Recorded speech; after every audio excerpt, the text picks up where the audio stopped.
Assalamualaikum warahmatullahi wabarakatuh. Sahabat saudara, jumpa lagi dalam Berita Aceh bersama saya Adila Haryatul.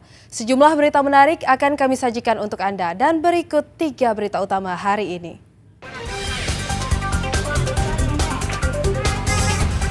Sepuluh rumah toko di Desa Jungka Gajah, Kecamatan Merah Mulia, Kabupaten Aceh Utara ludes terbakar.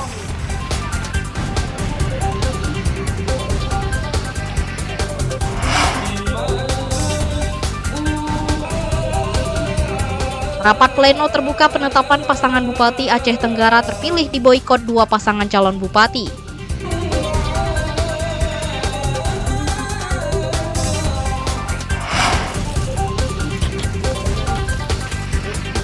Petugas gabungan merazia sejumlah tambang emas ilegal di Kabupaten Nagan Raya dan berhasil menangkap 5 pelaku.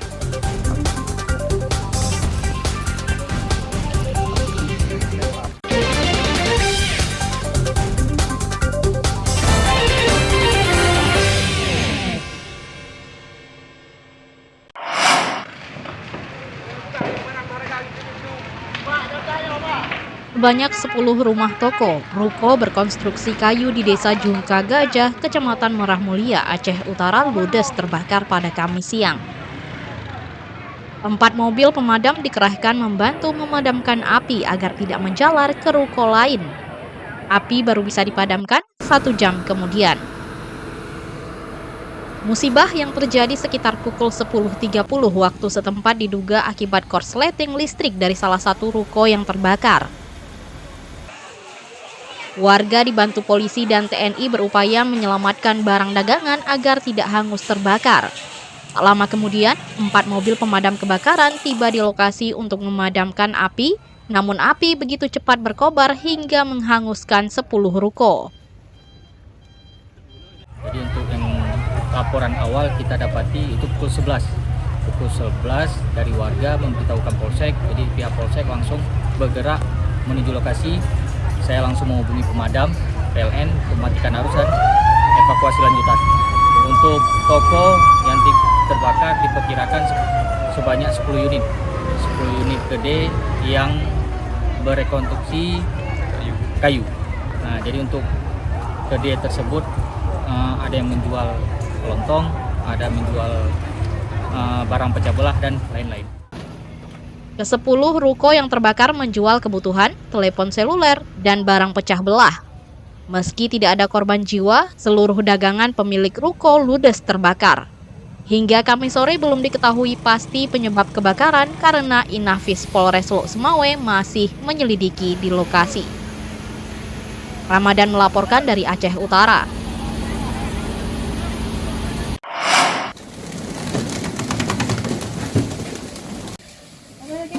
Penyakit mulut dan kuku, PMK yang menyerang ternak di Aceh terus meluas. Sebanyak 440 ekor sapi warga Kota Langsa terinfeksi PMK, beberapa di antaranya mati. Dari 440 ekor sapi yang terpapar PMK, 330 ekor di antaranya sembuh dan 23 ekor sapi tidak dapat diselamatkan atau mati akibat infeksi PMK. Sedangkan 13 ekor sapi terpaksa disembelih untuk mencegah penyebaran virus PMK di daerah itu. Kasus PMK di Kota Langsa terjadi pada Desember 2024 lalu. Tugas dari Dinas Pangan, Pertanian, Kelautan, dan Perikanan telah berupaya mencegah PMK dengan melakukan pengobatan. Untuk kasus PMK Kota Langsa sampai tanggal hari ini yaitu 440 ekor. Untuk rinciannya mati 23 ekor, potong paksa 13 ekor, dan sembuh 330 ekor. Untuk tahap pencegahan kita sudah melakukan beberapa kegiatan seperti penyemprotan disinfektan ke kandang-kandang peternak, kemudian melakukan KIE, komunikasi informasi dan edukasi kepada peternak juga. Ternak yang belum terinfeksi telah disemprotkan cairan disinfektan. Upaya ini diharapkan dapat meminimalisir penyebaran virus PMK. Dengan demikian, kerugian peternak akibat virus tersebut bisa ditekan. Maimunzir melaporkan dari Kota Langsa.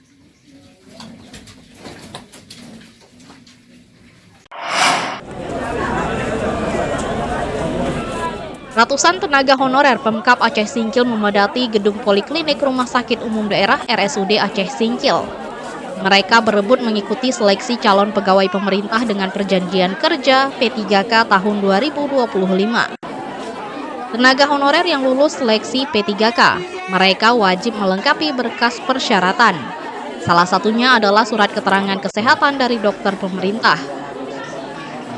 Akibat membludaknya warga yang mengurus surat keterangan sehat membuat pihak RSUD membatasi jumlah pelayanan. Setiap hari petugas hanya melayani 200 pemohon atau sesuai kemampuan petugas. Kirnya itu kan ada 3 ya. Pertama kan kir narkoba di laboratorium ya kan. Kemudian kir PCT tadi ke poli umum, baru satu lagi ke poli jiwa, ada 3. Ada katanya tadi ada pembatasan Bu, apa bagaimana? Iya. Sementara warga banyak yang ngantri itu. Iya. Kami batasi ya pasien kir itu kir P3K itu sebanyak 200 orang ya. Karena kalau kami tidak batasi ini kami juga tidak sanggup mengcovernya gitu. Maka sehingga kami batasi biar pelayanannya lebih baik. Pembatasan ini untuk menjaga kelancaran layanan bagi pasien yang sedang dirawat di rumah sakit dan ketenangan pengunjung lainnya. Selain melayani surat keterangan sehat, pihak RSUD Aceh Singkil juga melayani pembuatan surat keterangan bebas narkoba dan kejiwaan. Nazarudin melaporkan dari Aceh Singkil.